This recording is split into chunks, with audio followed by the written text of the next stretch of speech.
Hi, I'm Martin. Coming back with another book review, and I hope you guys are doing good. So, this one is called The Trial by Franz Kafka. This is a novel, and before I get into the actual book, I just want to say how I even got, how I even heard of the book or the author. So, I've heard the word Kafkaesque before.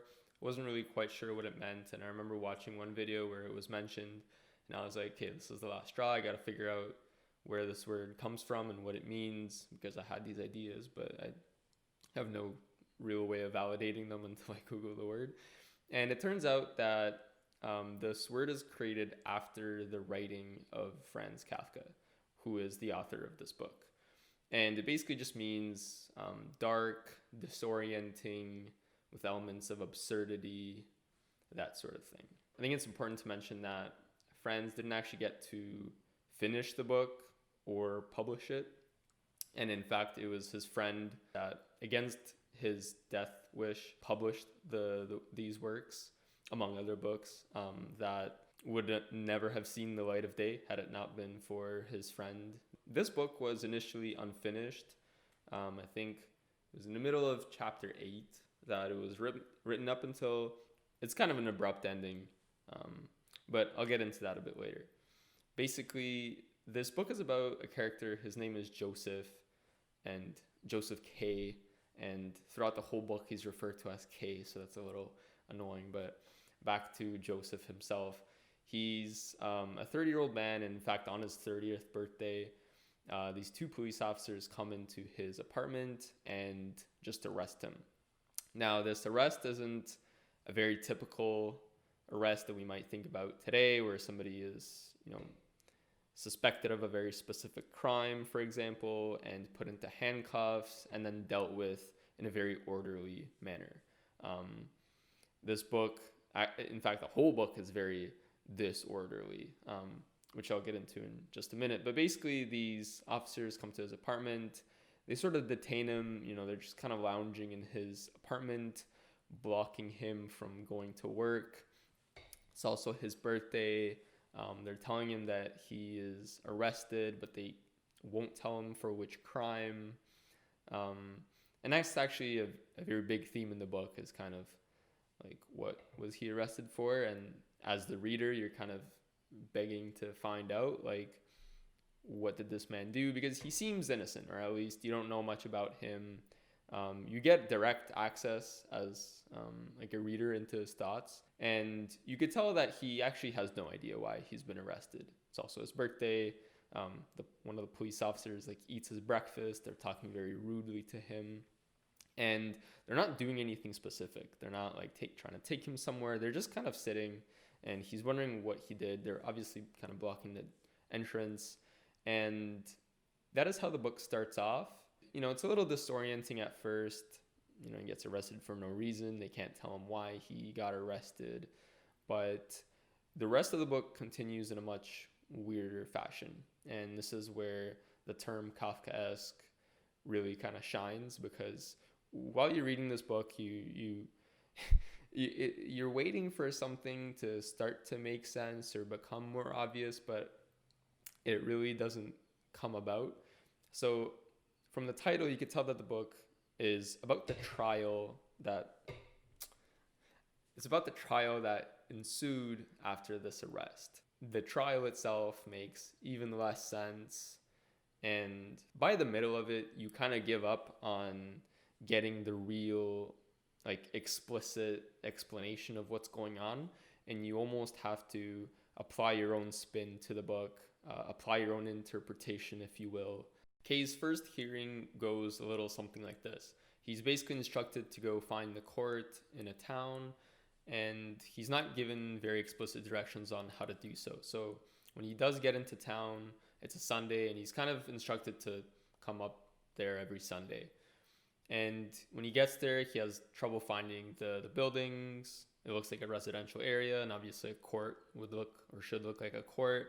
But he enters one of the buildings, and one of the police officers told him that your guilt will guide you. That was his instructions to find it. And so he was thinking, well, whatever path I take, obviously if I'm guilty, I'll end up there. If I'm not, it's whatever. So He goes and he tries really hard to find it.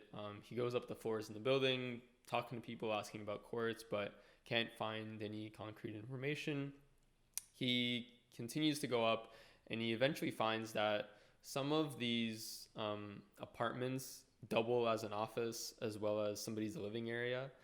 And he goes even higher and eventually finds the court. The judge tells him, you're late. I'm not even supposed to hear your case now, but I'm a nice guy, so I'll hear you through. And so Kay begins talking and starts to complain about how he was arrested, and basically starts roasting the two police officers for having behaved very poorly and like him being an innocent man. And he gains more confidence as he does this, and he starts being quite rash. And he notices that there's a little crowd kind of away from the podium that are listening to this that seem to be swayed by either the judge or himself. And so he thinks to himself, like, these are the people that I need to sort of win over to make it seem like I'm innocent and not guilty. And so he starts making snarky remarks, again, like speaking very fast, explaining things well, kind of roasting the whole court system, because this court turns out to be in somebody's apartment where people live. And so this whole hearing gets interrupted by this woman who has a man pressed against her, and she yells. And so everybody's attention kind of goes to that. And Kay kind of jumps into the crowd to try and see what's going on or help her. And he notices that the crowd isn't budging. So they're literally not letting him through, kind of not letting him escape in a certain way. And he also notices that these people are all kind of wearing these badges under their coats. And so he realizes that these are actually court members, like people that are working their job and not just an audience. And so he realizes he kind of misinterpreted the people that he was supposedly supposed to win over. Basically, the hearing gets interrupted, and before Kay leaves, the judge lets him know that he's made a pretty serious mistake in being so disrespectful to everybody, as well as the court system and the judge. And this made Kay pretty nervous as he was heading home, because previously he thought he's done a pretty good job of kind of outlining why he's innocent and why this whole thing is absurd. Later on in the week, he's leaving work really late, and he hears somebody yell, and he goes to investigate, and he finds that the screaming is coming from a small storage closet in his offices. He opens the door and he sees something, again, that like feeds into this idea or theme of absurdity in the book. He finds a man with a whip and two men on their knees and hands, and they're getting whipped. The two men on the ground are the two police officers that had initially arrested Kay. Kay begins to ask questions like, why is this going on? Who punished you? This and that. And basically learns that it was the judge that had listened to Kay and that for some reason decided to then punish these police officers for the way that they handled themselves towards Kay. He tried to tell the whipper to stop whipping them, but the whipper just continued to do his job, and this made Kay feel very weird, like out of place, obviously. And I think like a week later or so, like he comes by just to check up on them, and he still sees that they're in there getting whipped. And so this just feeds into this idea that things are realistically described, but the actual occurrences themselves aren't very believable, so to say. Kay's uncle gets really kind of worried about Kay, and he basically comes by and tells him that he's got him a lawyer, and they go to meet this lawyer, and he happens to live in the same town that these courts sort of occur. All the court people and everything that's affiliated with the court is in this town. When he goes to meet the lawyer with his uncle, he's very out of it, super detached. He's doing it basically as a favor for his uncle, because obviously his uncle's trying really hard to get him help on the case. And when they come in, the lawyer's like this older man, doesn't seem very vigorous, very good at his job. He's just kind of this bureaucratic man. And they're all talking about his case, and he feels himself completely kind of fade out of the conversation to the point where it's just his uncle and the lawyer. Then he hears a noise, something breaking, and decides to step out to check out what it was. And it turned out to be that the maid had thrown a plate against the wall to get K out of the room to just chat with him. Clearly, she thought he was attractive, and through K's thoughts written in the book, he found her attractive as well. They end up basically having sex right then and there while that meeting was still going on, and K didn't return back into the room. And as he was leaving the building, he ran into his uncle, and his uncle berated him for behaving the way that he did. Again, this is just nonsense. There's a lot of such areas in the book where things just happen. They don't really seem to progress any further, and they just happen. So that's just one example. I'll get into what I actually think about the book now, because I think I've given you guys a good understanding of what it's like and what you can expect from it. So I'll begin with why I like the book, and then I'll talk about what I didn't like about the book and whether or not I recommend it. So firstly, I want to say that overall, I did enjoy the book. However, I enjoyed it only because of the framework that I put around it. So pretty early into reading the book, I realized that the way that this is written is that it's not telling a story in a very explicit manner. You almost have to, as I said before, abstract it and then apply your own interpretation to it. So when I was reading it about at the halfway point, I wasn't reading the trial as though it was an actual just trial going on.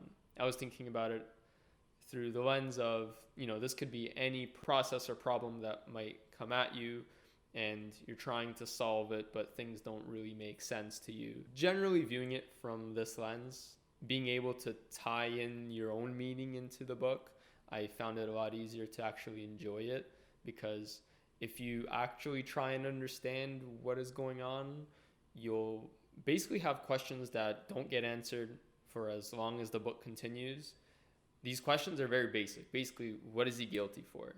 Not only is this question not answered in the book, K doesn't even try and ask it. Besides at the start, he's asking, what could I have possibly done? But then quickly he stops asking that question, and he's basically just figuring out a way to win the case, or to work on his case. But he's never asking the critical question is, what am I accused of? And in my eyes, it's how can you even prepare anything if you don't know what you're accused of? So because I was able to think about it in those terms, I started thinking about the book as a metaphor for something else. So earlier on in the book, I was thinking maybe this is a metaphor for something like depression, where one day it hits you, maybe you get arrested, and now you have to figure this sort of thing out. You can't really find answers. Everything seems odd to you. But as I was progressing through the book, I started to veer away from that interpretation, just because I didn't think that it fit the mold very well. Another one I started thinking about is just general anxiety, and I think that one fits it a little bit better. But even then, it's a stretch. So I would say that so long as you're able to read the book and not need explicit answers to what's going on, I think that you could enjoy this book. Overall, I would say that most people would probably not really enjoy this book, mostly because it's very difficult to read. Because, well, firstly, it was written in German. You're already getting somebody else's interpretation of it. And just the way that it's written, it's very explicit in what it describes, but what it describes doesn't map to what the reader is expecting. There's very big chunks missing, what am I accused for, sort of thing, and so on. So another reason I didn't like it is because it was left unfinished, and I thought that, I had hope that maybe at the end the book would start to make sense, and maybe that there is an underlying metaphor. So far, I was able to sort of come up with my own metaphors for what's going on and map them to those. But I was hoping for maybe at the end, the metaphor that the author was going for could become obvious. That wasn't the case. the ending is very abrupt, and in my personal opinion, I don't think that it matches where the book was really going. So that is a bit upsetting. Chapter 9, so this is like the second to last chapter, it ends on chapter 10. Chapter 9, there's a side story that is told that I like, and I think it draws corollaries to the larger story in a different way. So I thought that was interesting. I won't talk about it now because you kind of have to have read the book to understand it, maybe in a future video or something. But yeah, overall, I think so long as you're able to take the book at face value, read through some of the more dense parts of the book, like some of these parts of the book I was reading and I felt like maybe I should like reread this section. I started thinking about something else. It's very easy to get lost in your own thought while reading this, and I don't think it's by accident. I think this is part of what the author was going for in like writing this disorienting book, where you feel like the character, like you're going through these proceedings, like you're reading, it doesn't make sense. And that's kind of how all of the legal documents in the book are. Like there's many times K might pick up a document or he's hearing somebody else talk about it and they try to read it and it like doesn't make sense. And so I think that's almost what the author was going for at some points in the book, where there's something important, but instead the author is writing about something unimportant, but going in a lot of detail and explaining it. So overall, I thought the book was really interesting. I don't know if I could suggest it to everybody. There's definitely some more captivating books out there, but if by the sound of what I just said sounds interesting to you, then by all means pick it up. And I plan on reading another book of his called The Metamorphosis, and this one's supposedly about a man that one day just wakes up as a roach or as like a beetle, and he's now transformed into a beetle. And instead of him being concerned about being a beetle and like, how do I get myself out of this situation, he's more concerned about how do I get to work, which I find is also like a really interesting theme or position to be in that character's kind of life. So I'll read that one in the future, and maybe I'll make a book talk about that one. But for now, I just want to end it off on, it's a pretty weird book. It was interesting to read, and as long as you can put your own interpretation and spin on it, then you can find it a lot of fun. Otherwise, this will be a pretty difficult read. But until later, see you guys next time.